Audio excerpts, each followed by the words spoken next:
Hello everyone, कैसे हो आप सभी।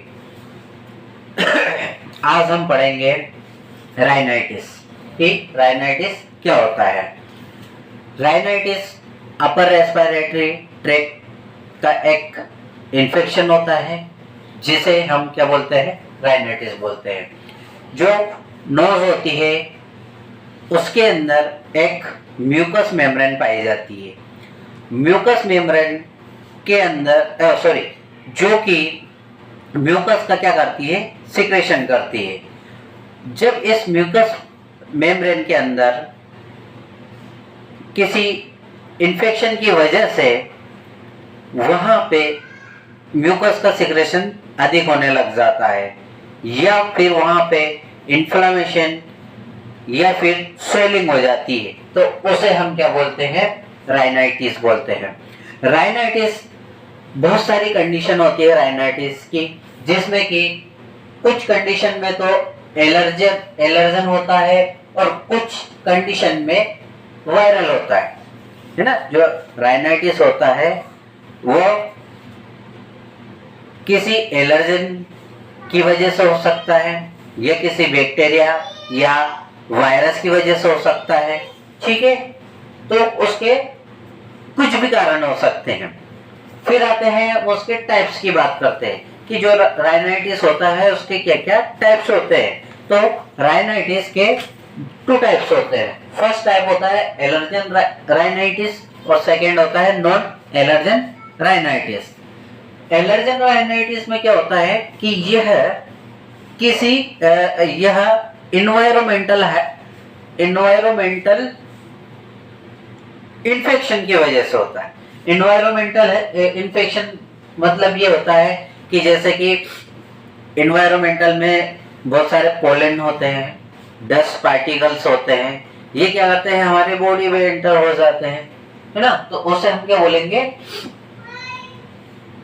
Allergen rhinitis. सेकेंड आता है non allergen rhinitis. Non allergen rhinitis में ये होता है कि यह एक मेडिकल कॉजेस होता है। मेडिकल कॉजेस मतलब कि किसी बैक्टीरिया की वजह से हो सकता है, किसी वायरस की वजह से हो सकता है ना।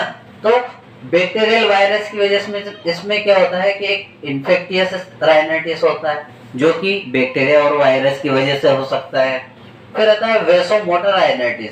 वेसोमोटर राइनाइटिस में होता है सिंपैथेटिक और पैरासिम्पैथेटिक नर्वस सिस्टम के फंक्शन डिस्टर्ब हो जाते हैं जिसकी वजह से होता है। फिर आता है ऑक्यूपेशनल राइनाइटिस।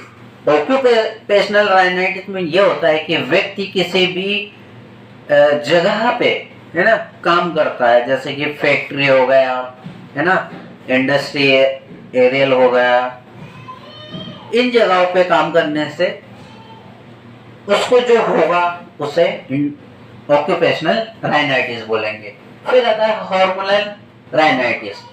हार्मोनल राइनाइटिस में क्या होता है कि जो फीमेल होती है उसको जब मेंस्ट्रुएशन साइकिल्स आते हैं तो उस दौरान उसके हार्मोन्स में क्या होता है, चेंजेस होने लगते हैं।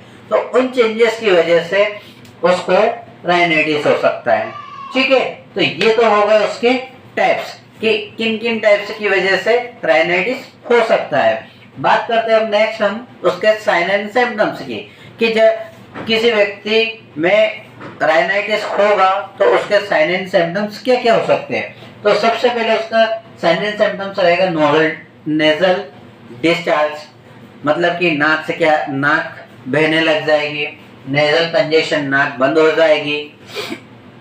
Etching in nose and eyes, मतलब कि आंखों में और आंखों से और नाकों में क्या, नाक में क्या होगी, इचिंग होने लग जाएगी, खुजल चलने लग जाएगी। फिर होता है माइल्ड पेन एंड फीवर, व्यक्ति को हल्का सा दर्द होने लग जाएगा या फिर हल्का बुखार आ सकता है। फिर आता है हेडेक, उसमें व्यक्ति का सिर दर्द हो सकता है, ठीक है। फिर सोर थ्रोट, है ना, गले में दर्द हो सकता है ना। उसके बाद में स्नीजिंग, उसको बार बार क्या आने लग जाएगी, छींके आने लग जाएगी। तो ये उसके क्या होते हैं, साइन एंड सिम्टम्स है किसके, राइनाइटिस के, ठीक है। अब हम बात करते हैं कि इन्वेस्टिगेशन। अगर किसी व्यक्ति को या अपने पास आया है ना, तो उसके आपने साइन एंड सिम्टम्स देखे। साइन एंड सिम्टम्स देखने के बाद में आप उसके क्या क्या इन्वेस्टिगेशन करवाओगे। तो सबसे पहले उसका इन्वेस्टिगेशन करवाओगे स्किन एलर्जी टेस्ट, कि उसकी स्किन में कोई प्रॉब्लम तो नहीं है ना, यह उसे किसी एलर्जन से एलर्जी तो नहीं है।